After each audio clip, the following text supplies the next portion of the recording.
We keep hearing a lot about the automation of the workplace that we're going to start to see, this integration of technology and automation and AI into pretty much everything that we do and in every way that we work.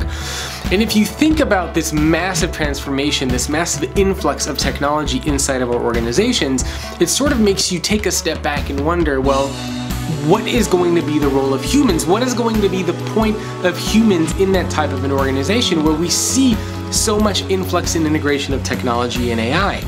And after traveling and speaking at so many different events and meeting with various people and employees, I'm convinced that the one thing that is going to be so crucial about the future of work and the main role that humans are going to be able to play is to be human.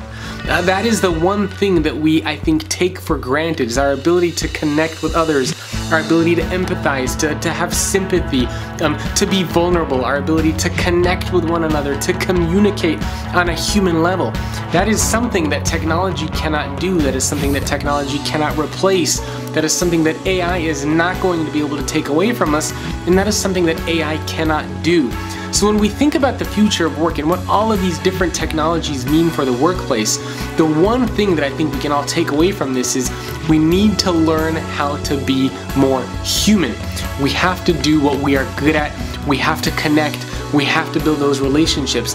Those of us that are going to be good at doing that, those of us that are going to be good at being human, I think those are the ones that are going to succeed and grow and expand when we think about the future of work. So as much as we want to think about AI and technology coming into the workplace, let's not forget about the one thing that makes us human, being human. Let's remember to bring that into the workplace.